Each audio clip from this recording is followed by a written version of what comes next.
Violence erupts in Mexico. Buildings are being lit on fire and cars were going up as well.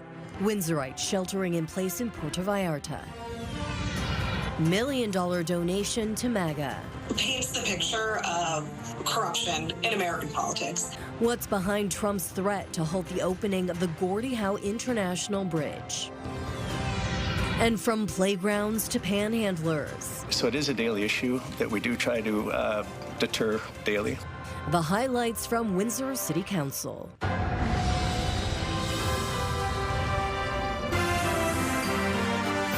CTV News with Stefanie Masotti. Good evening, and thank you for joining us on CTV Windsor and AM 800. Tonight, a wave of retaliatory violence across Mexico after the killing of the cartel kingpin by military forces. Global Affairs is telling Canadians in Mexico to exercise a high degree of caution and avoid travel to hot zone Puerto Vallarta, along with other states that include popular destinations like Acapulco. CTV's Avery Haynes is in Mexico City, where the country's president is appealing for calm. I've just landed in Mexico City trying to make my way to Puerto Vallarta, which is no easy feat considering the fact that this country has been plunged into chaos with travel warnings as well as flight cancellations. Thousands of Canadians who are stranded in this country because of those cancellations had no idea when they booked their flight to escape the cold that they would be plunged into the heat of narco violence. They have been sending back absolutely jarring images, not of beaches and sunsets, but of war zones. Now, we know that some internal flights have just reopened, so we're heading over to the domestic area to see whether or not some of those who have been stranded at the airport in Puerto Vallarta might hedge their bets and come to Mexico City to try to make their way back to Canada. As well, I have done extensive reporting on cartels in Mexico and am getting my sources on the ground to give me some information on what might happen next in a country clearly on edge. Avery Haynes, CTV News, Mexico City. As you just heard, the epicenter of the outbreak is Puerto Vallarta in western Mexico, and thousands of Canadians have been sheltering in place for more than 24 hours, including several people from our area. Chris Campbell joining us now. And Chris, you spoke with a couple of them earlier today. That's right, Stephanie. 2 Windsor residents tell me they're safe, but they're also being told to stay put as violence erupts in and around Puerto Vallarta following the reported killing of a leader of the Jalisco New Generation cartel. One of them saying the shift from vacation mode to lockdown happened fast. What started as a sunny getaway quickly turned into a shelter-in-place order for Windsor's Aidan Robertson and his friends. Yeah, just a couple blocks away from where some of the buildings are being lit on fire and cars were going up as well. Robertson says hotel guests were told to leave common areas and return to their rooms. Everybody's kind of a little timid with everything being up in the air right now. I know the lobby was pretty full yesterday until everyone was told to evacuate and just head up to their rooms. He described empty roads, roadblocks, and flights canceled, both WestJet and Air Canada. It's definitely less safe than when I first walked off the plane, that's for sure. But luckily, I'm here with good people, as I mentioned earlier this morning. So, like, I'm happy that at least I feel safe in that I'm with them. About 30 minutes up the coast to Nuevo Vallarta, former AM 800 host Leah Hansen says she feels safe, but is following official advice. It's kind of pandemic-like. We're kind of sheltering in place. Everybody's hanging out by the pool. They will be again today. People are out on the beach. Not as much traffic on the beach with pedestrians walking or out on the road in front. Hansen says friends in Puerto Vallarta saw burning vehicles and were turned back by police. All the Ubers stopped, all the buses stopped, the taxis stopped.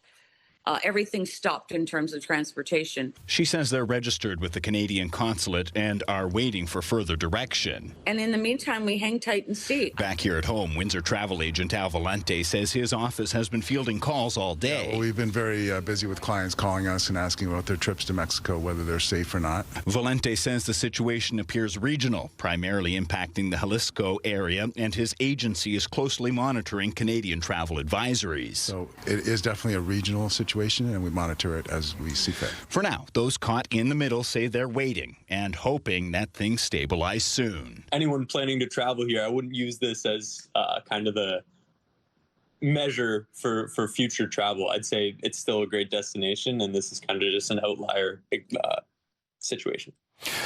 Robertson says his return flight later this week has not yet been cancelled, and both travelers tell me they'll continue following advice from local authorities and Canadian officials. Leah Hansen told me late this afternoon that the major grocery store where she's at has reopened and that some things appear to be returning to normal already. We'll continue to monitor the situation and bring you updates as they become available. Okay, Stefanie? good to know. Chris Campbell tonight. Thank you, Chris. So here's our question of the day. Have recent events in destinations like Cuba or Mexico changed your comfort level with traveling outside of Canada? Go to our website to cast your vote, ctvnewswindsor.ca. On Friday, we asked if bars should open at 6 a.m. for Olympic viewing parties. Out of almost 1,300 responses, 55% say no. Canada's Foreign Affairs Minister gave an update today on the situation, offering advice to Canadians. CTV's Michael Couture picks up that part of the story for us. Amanecimos sin ningún bloqueo en ninguna de las carreteras. In an attempt to reassure people in her country, Mexico's president said all highway blockades have been cleared and practically all activity is back to normal. Claudia Sheinbaum told media a national command center has been established to coordinate security operations. Gobierno, hay Fuerzas Armadas. There is coordination between the armed forces, security cabinet, and government authorities to safeguard people, she says. Now, Canada's Foreign Affairs Minister is most concerned for the more than 26,000 Canadians registered in Mexico, and she's being reassured by her Mexican counterpart. In my conversation with Foreign Minister de la Fuente last evening, he indicated that the situation should stabilize in the coming days. In the meantime, Anand says officials are on the ground and in Ottawa already helping affected Canadians. We have received 440 calls. 3 of those calls involve consular cases. 2 of those are injuries that are non-life-threatening. There's also concern over when airlines can resume normal operations after a number of flights into Mexico were canceled. Air Canada is urging all customers in the Guadalajara and Puerto Vallarta areas to remain at their hotel or current accommodations until further notice. WestJet canceled 20 additional flights to and from Puerto Vallarta on Monday, while Porter Airlines has canceled a total of 3 round-trip flights, adding, because this situation is evolving, we are monitoring it and will consider further policy and schedule updates as needed. This includes determining when flights can safely restart. Asked if Canada was preparing to organize repatriation flights for the thousands of Canadians who are in Mexico, Anita Anand said that is not something the federal government was considering at this time. Michael Couture, CTV News, Ottawa. The temperatures in Mexico much different from here. More cold and snow in the forecast. CTV meteorologist Gary Archibald joins us now from the Weather Center with our first look. Gary. Good evening, folks. We're talking about colder, breezier conditions. We'll see a bit of a lull late tonight, early tomorrow morning, and then the winds picking up substantially tomorrow afternoon. I'll talk about snow in moments. -4 feels like about -11 to -13 right now. Northwesterly sustained at 20 km. Cloudy and windy, and a few breaks in that cloud deck, but there's a system working its way across northwestern Ontario. We've seen some lake effect snow, Lake Huron, even a few streams coming off of Lake St. Clair. I think the big story will be tomorrow night at supper time as we see some accumulations headed our way. That story is coming up shortly. Pain from Canada's Olympic hockey loss on the other side of the world reverberated across Windsor, Essex. Fans hopeful for gold gathered inside bars and restaurants to cheer on their country. Here's a look at how some fans are taking the loss.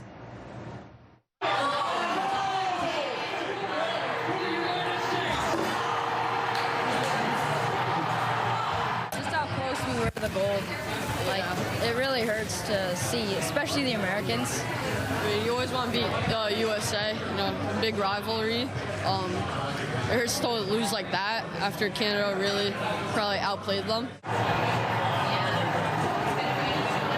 This is probably the lowest thing for, Canadians to see our hockey team, Canadian or women's hockey, lose, especially against the United States, given what's going on with the trade wars right now. The way the world is right now, as we're sitting, it's crazy to see, USA win over us. It would be nice to see Canada step forward. We need a little boost right now. It's Canada's sport, and it's a tough one to take. I'm going to have to hear it from my colleagues tomorrow. I work in Detroit, so I'm going to have to put up with that for a bit.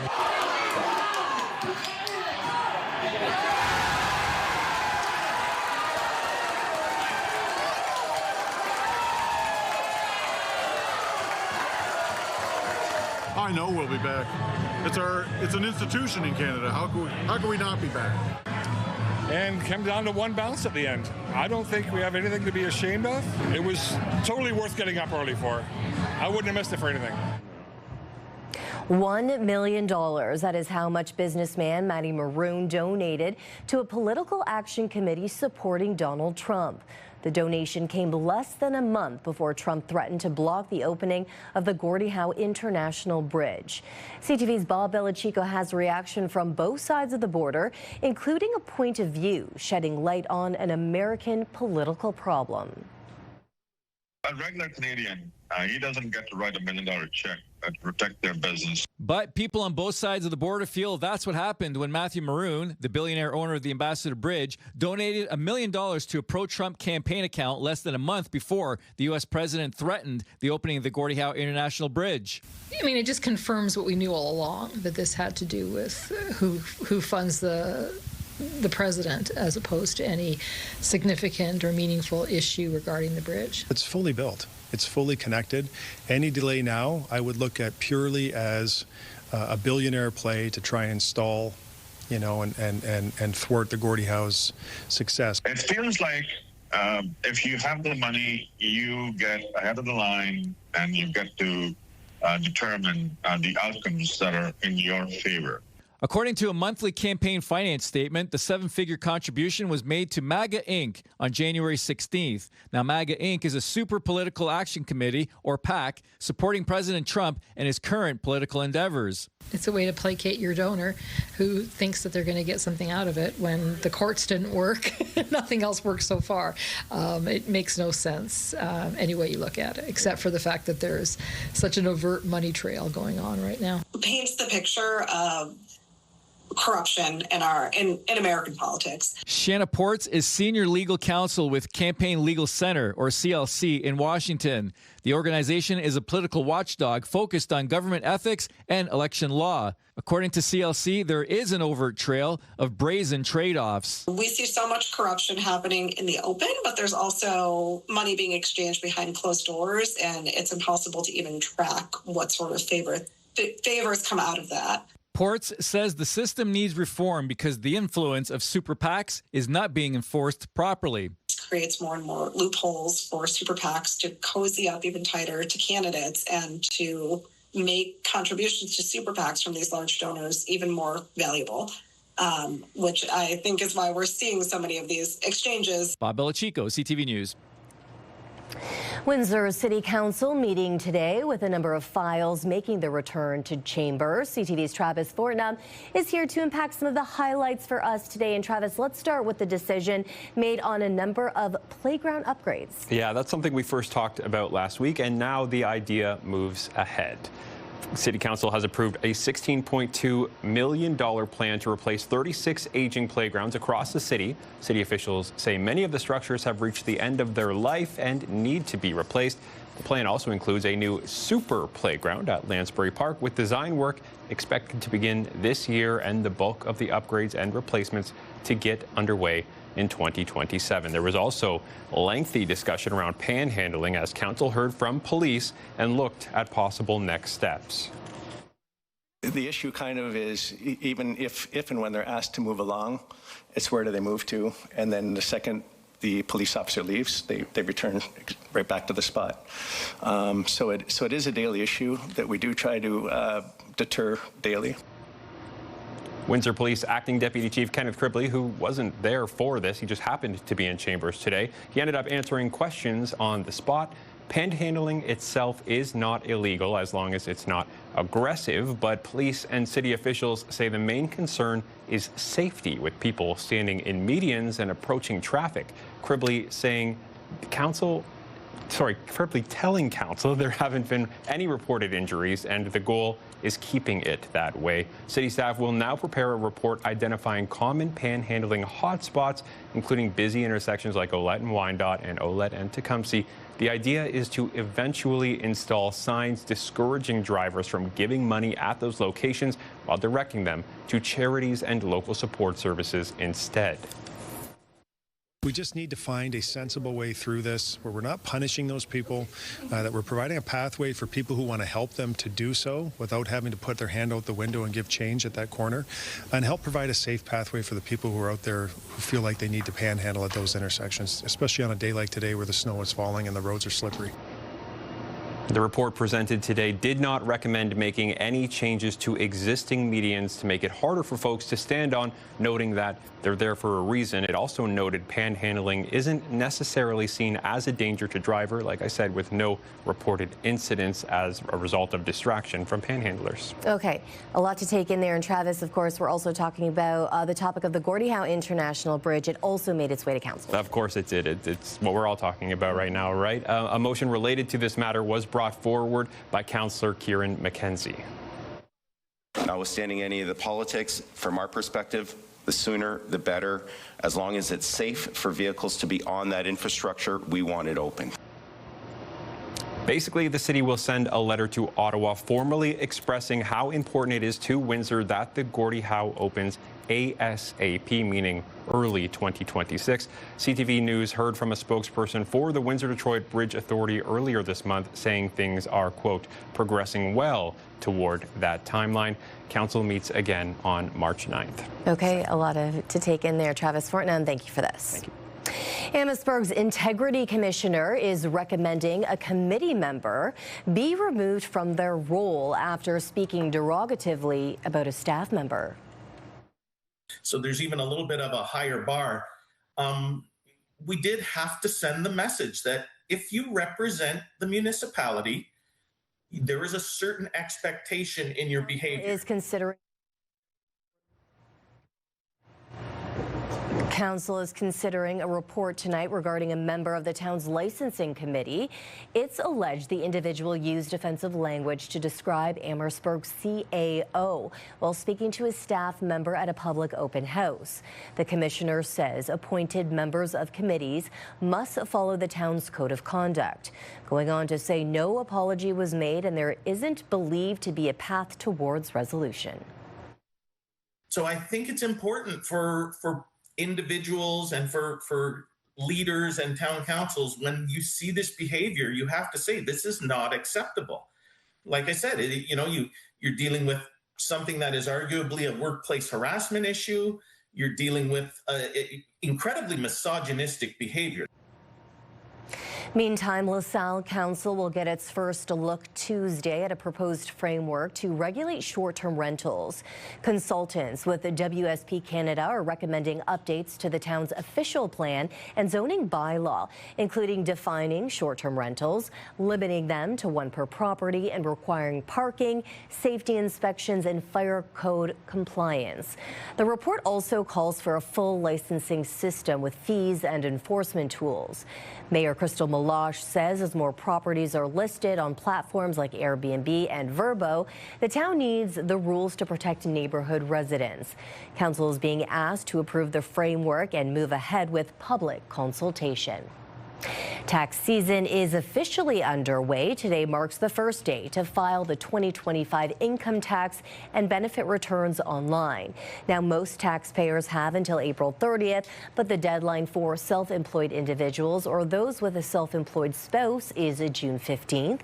The Canada Revenue Agency says taxpayers should have an easier time this year after it rolled out a service improvement plan, which included streamlining its websites and hiring more call center workers. The CRA has been criticized last year for long wait times. Now, do you have thoughts or comments on a story? Text us at 10400. Students say they're drowning in debt, and the opposition wants answers from the Premier.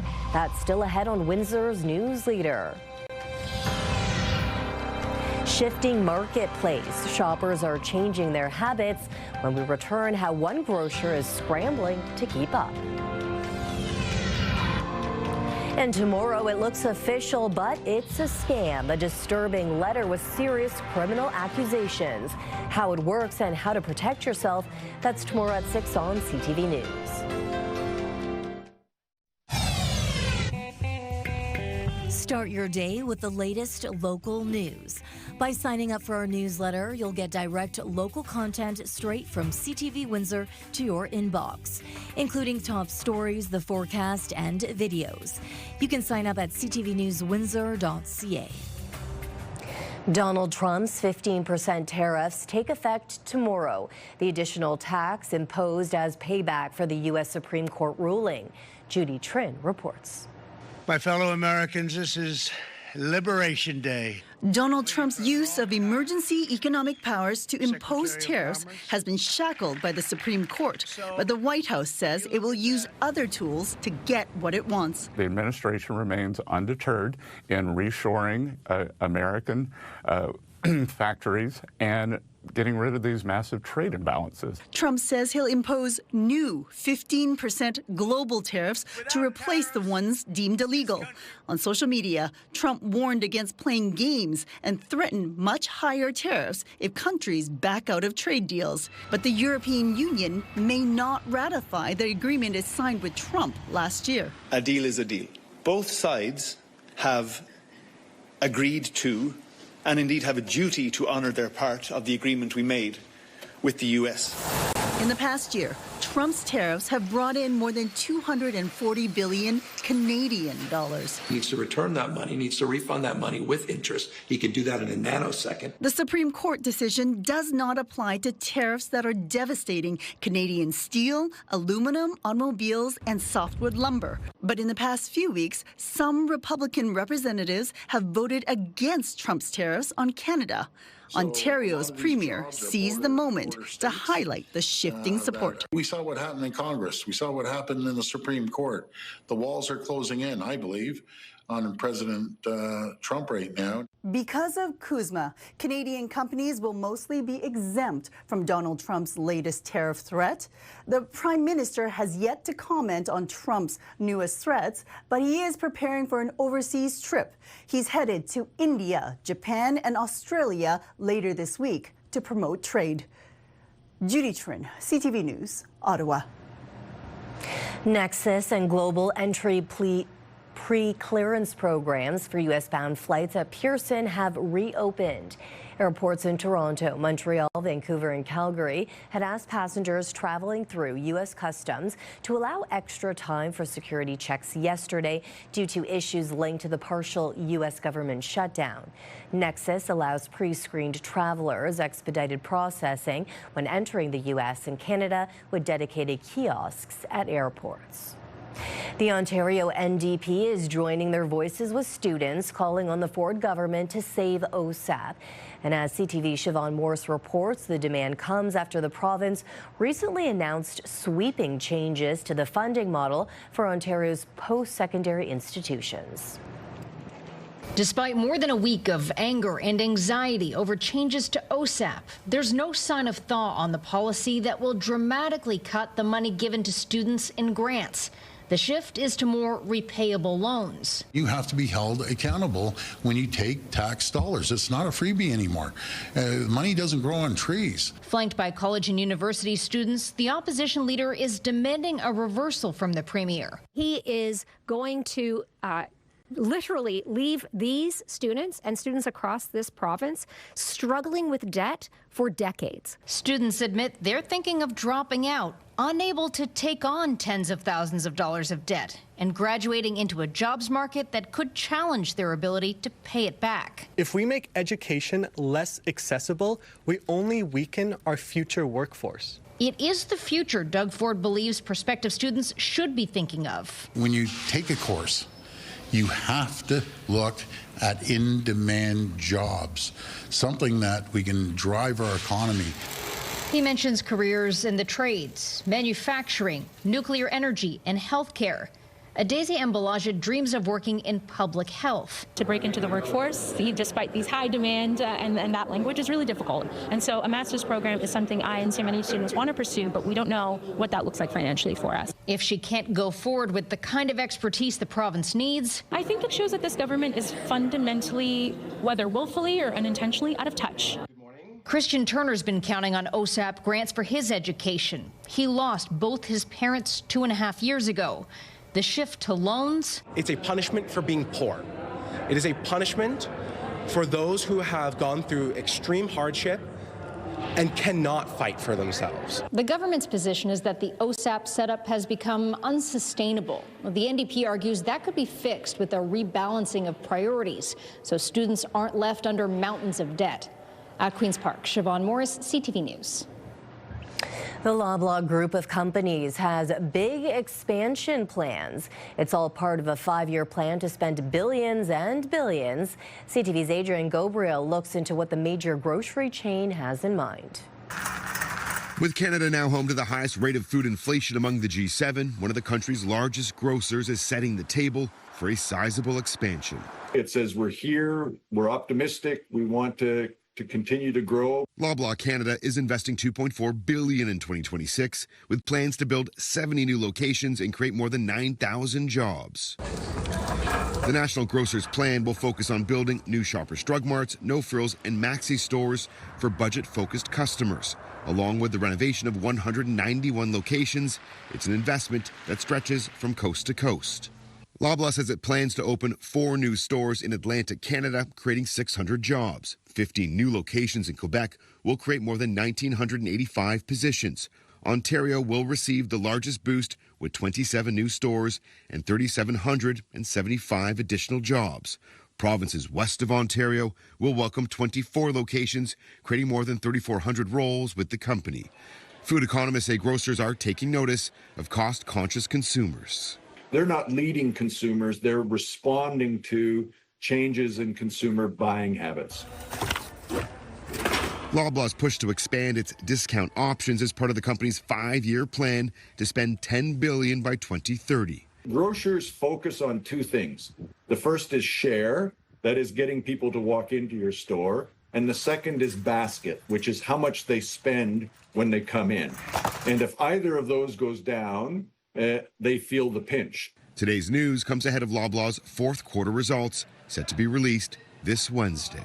Some economists expect the company's upgrades to look similar to this. Just 2 years ago, this was a Loblaw's. It's since been rebranded and retrofitted as a No Frills, a sign of a shifting marketplace. Adrian Gobriel, CTV News, Toronto. Amazon is making it easier for residents in southwestern Ontario to receive same-day delivery. The e-commerce giant is adding new delivery windows for Prime members. Customers can now get same-day delivery options between 10 a.m. and 6 p.m. It follows a similar move in the GTA and Ottawa last year. Retail analyst Bruce Winder says Canadian consumers are seeking more convenience. I think it offers them more convenience and value, knowing that people are really busy these days. You know, a lot of people work 2 jobs, they're going to school, etc. So I think it's just a changing sign of the times now where people want things almost on demand.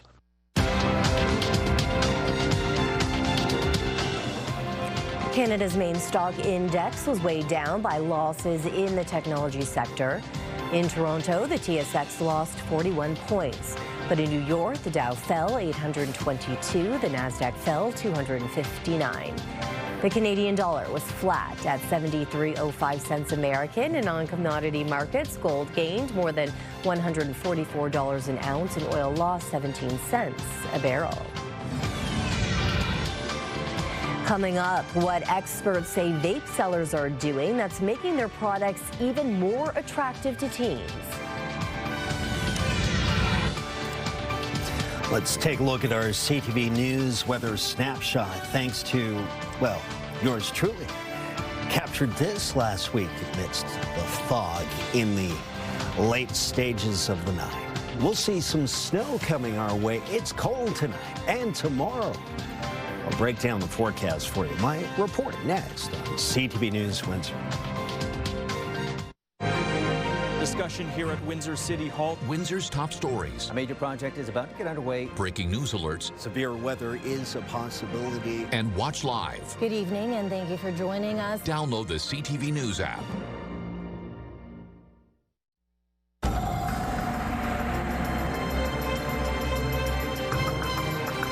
The snow returns. Gary joins me again for an extended look at the weather. Gary. Some snow on the ground with more for, well, late tonight, light dusting and flurries. But tomorrow, towards the latter stage of the afternoon into Tuesday evening around supper time for most 6, 7 p.m., that's when we could see the beginnings of snow accumulating with a new system moving into the region. Reach a high of -2 today. That was early pre-dawn around midnight to about 1 o'clock a.m. It's just gotten colder for the most part. We've been as cold as close to -7, feeling like -10 to -12. The air quality is decent on a cloudy, brisk, blustery day. It's been windy this morning through the afternoon. Now the evening, still breezy, but we'll get a bit of a lull before the winds pick up tomorrow afternoon, and that's when the storm's moving in. I'd say about 4 o'clock tomorrow we'll get northwesterly sustained at about 40 km with higher gusts. Feels colder than -4 in Windsor. Feels colder than -6 in Chatham-Kent. By the way, that's 25 degrees Fahrenheit, 21 degrees Fahrenheit, respectively, under cloudy, blustery conditions. Feels like about -11 in Windsor and -15 in Chatham-Kent. A cold below seasonal day, and a lot of blue on this map of our great country of Canada. From east to west, in fact, a sliver of warmth on the island in Vancouver, and Victoria is close to about 10 degrees Celsius. Wouldn't it be nice to be on the island today? Meanwhile, there's some snow, lake-enhanced snow, in fact, moving right across the heart of Lake Huron shores, and a bit of that enhancement moving right across Lake St. Clair. The next system rolls in from the northwest, and by late afternoon, we got strong northwesterly winds. It will be cold. By the way, the overnight temperature tonight pre-dawn is quite cold. More on that in just a moment. We will see some accumulations. This takes us through the next 24 hours, 2 to 5 centimeters in and around Windsor, Essex, Chatham-Kent, and the surrounds, 7 to 10 centimeters between London and Kitchener. So 2 to 5, 7 to 10. As we go further east from here, the centimeters pick up. Mostly cloudy by midnight, -12, feels like about -16. Snow tomorrow, flurries Wednesday, flurries Thursday, -1, +1, +1, Friday, Saturday, Sunday, Monday, 8, 4 on the pluses, then -4, -1. The roller coaster ride resumes.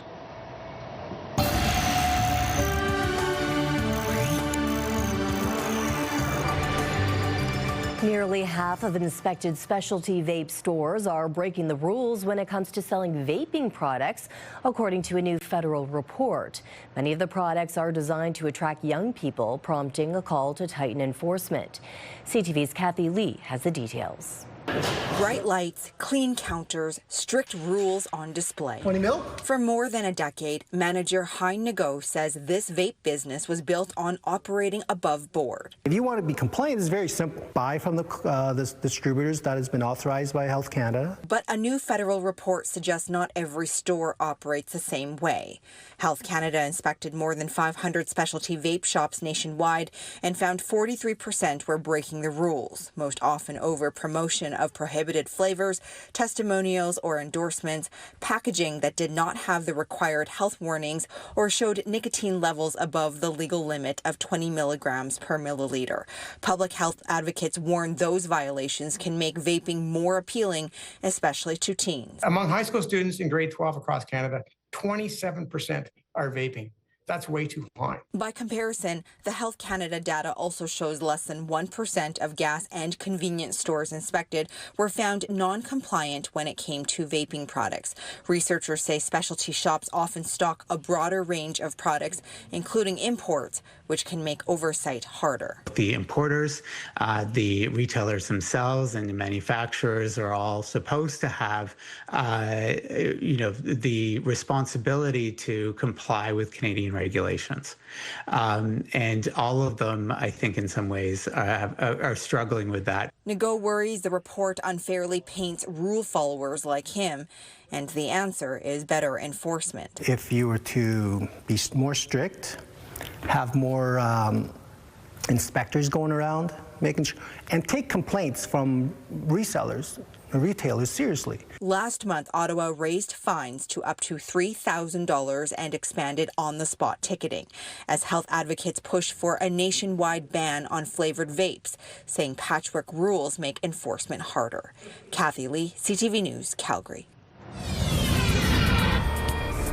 A Grammy-winning bluegrass powerhouse is coming to Windsor, still ahead, where you can get tickets.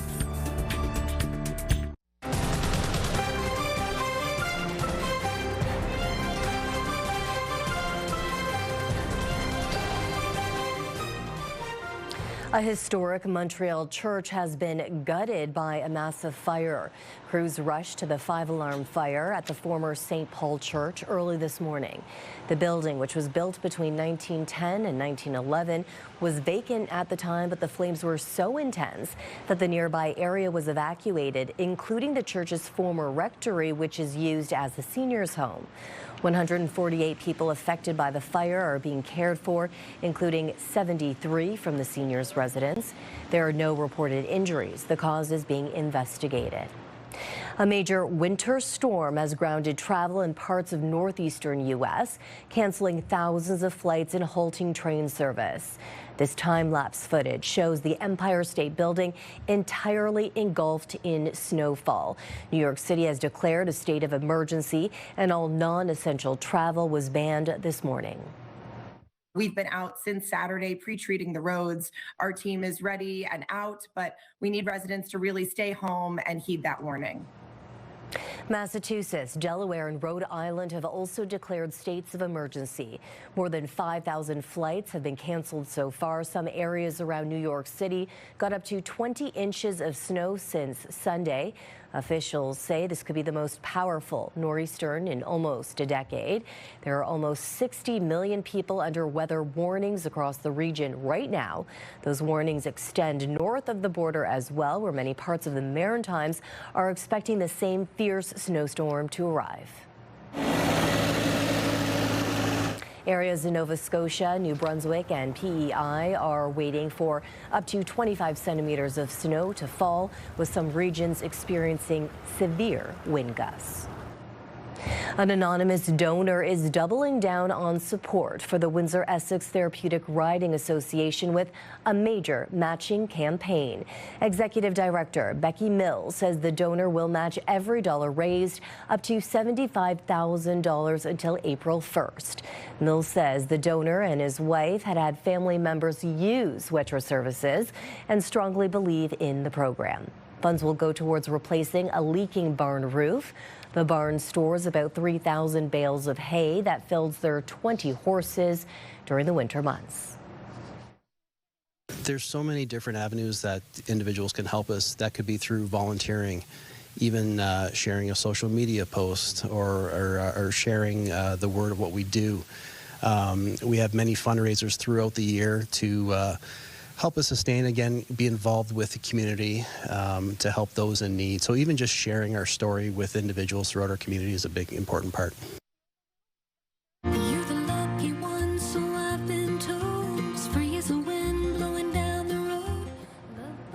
Alison Krauss and Union Station are bringing their Arcadia 2026 tour to the Coliseum at Caesars Windsor this summer. The group will take the stage on June 6th. The tour follows the release of their 2025 album, Arcadia, their first studio project in more than a decade, and builds on the sold-out 2025 reunion tour across North America. Over nearly 4 decades, the Grammy-winning band has become one of the most celebrated acts in bluegrass and roots music. Tickets go on sale Friday. This is your CTV Windsor Our Community Calendar. Hats On for Healthcare is celebrating 17 years. Tune in March the 5th for Hats On for Healthcare Radiothon to support and find out more about the amazing work done by our local health professionals. See you next time on Our Community.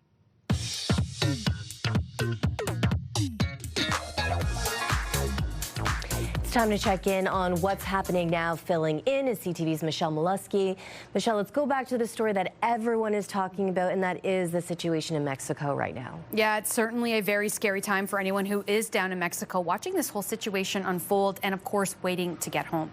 And while not diminishing what's happening, a local travel agent is offering a bit of perspective. Al Valente at Valente Travel stresses this is a regional situation. Pardon me, noting the majority of concern is hundreds of kilometers away from many popular Mexican tourist destinations. It is a regional situation in the Jalisco area, which is Puerto Vallarta, for most people know. And to put things into perspective, it's for those that are traveling, for example, to the Mayan Riviera, which is a very popular destination, it's about 1,900 kilometers from there. And to put that into perspective, in Canada, 1,900 kilometers is Halifax, Nova Scotia. We're posting live updates online as the situation unfolds. Stefanie at ctvnewswindsor.ca. Okay, and we also are talking about a drug bust in Wheatley, this article online as well. Yeah, you're absolutely right. A 37-year-old has been charged after police say they found $5,000 in drugs, including cocaine. You'll find the full details online. And finally, in the social spotlight tonight, all eyes have been on Italy in the last day from Team Canada participating in the closing ceremonies, led by a female powerhouse, Valerie Malte. 5 times, 2 sports. I think she's a part of the bigger story here, and that's women competing into their mid-30s and winning. That's something we haven't seen on scale before. Malte and Stephen Dubois led the Canadian athletes into the closing ceremony yesterday in Verona. The show was dedicated to beauty in action through human relationships, sports, and competition. In all, Canada came away with 21 medals, 5 gold, 7 silver, and 9 bronze. On deck next, the Paralympic Games, which start next week. If any of our viewers missed the closing ceremonies, we do have an amazing album on our website that they can go to as well. When it comes to the Paralympics, hopefully Team Canada's hockey team has, reaches the finals and takes that gold for us. for sure. Yeah, for sure. I love the Olympics. It's such a great time. Yeah, and we will have coverage of that throughout the time as well. Yes. Okay, Michelle Molesky for Happening Now. Thank you so much. You're welcome. When we return, where you can spend the night in jail. You heard me right, in jail, no criminal record required.